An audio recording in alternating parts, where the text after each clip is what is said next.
একবার ০ থেকে ৯ পর্যন্ত একটি ঘরে খুব সুন্দরভাবে মিলেমিশে বসবাস করতেছিলেন। তো একদিন হঠাৎ করে ৯ গিয়ে ৮ এর গালে খুব জোরে একটা থাপ্পড় মেরে দিলেন। তখন ৮ জিজ্ঞেস করলো, "তুমি আমাকে কেন মারলা? আমি তো কোনো অপরাধ করিনি।" ৯ তখন বলল, "আমি সবার বড়, আমি ইচ্ছা মারতেই পারি। তোমার যদি খুব ইচ্ছা হয় তুমি এই ৭ কে মেরে দাও।" তো ৮ ৭ কে মেরে দিল, ৭ ৬ কে, ৬ ৫ কে এভাবে নিচের দিকে নামছিলেন।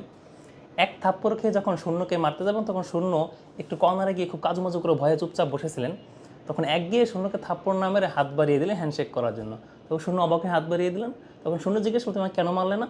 তখন এক উত্তর দিল, "দেখো, সমাজ যখন একটু অন্যায় ধারাবাহিকভাবে চলতে থাকে, কাউকে না কাউকে তো সেই অন্যায় থামাতে হবে, প্রতিবাদ করতে হবে। আমি সেটা প্রথম করলাম। আরেকটা জিনিস খেয়াল করে দেখো, আমরা যদি মারামারি না করে মিলেমিশে থাকি আমরা কিন্তু অনেক শক্তিশালী হবে। অর্থাৎ তুমি শূন্য আর আমি এক মিলে কিন্তু আমরা এখন ১০ হয়ে গেছি।"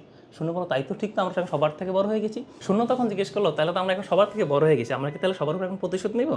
তখন এক বলল, "না, আমরা সবাই ক্ষমা করে দেবো, কারণ ক্ষমা একটি মহৎ গুণ।" আরেকটি বিষয় আপনি খেয়াল করে দেখবেন যে আমাদের আশেপাশের সমাজে এরকম সামাজিক অন্যায় প্রতিনিয়ত ঘটতে থাকে। আপনি যখন কোনো সামাজিক অন্যায় দেখবেন যে এলাকার সবাই মিলে একটা অন্যায় করছে বা একটা ছোটো অপরাধী করছে, তখন আপনার সবাইকে থামানোর চেষ্টা করবেন। যদি সে নাও পারেন, অন্তত সেই অন্যায় থেকে নিজেকে বাঁচিয়ে রাখার চেষ্টা করবেন। আর যখন আপনার কাছে আপনি ক্ষমতাবান হয়ে যাবেন, শক্তিশালী হয়ে যাবেন, পূর্বের অন্যায়ের প্রতিশোধ না নিয়ে ক্ষমা করার চেষ্টা করবেন। এটি একটি উত্তম পন্থা।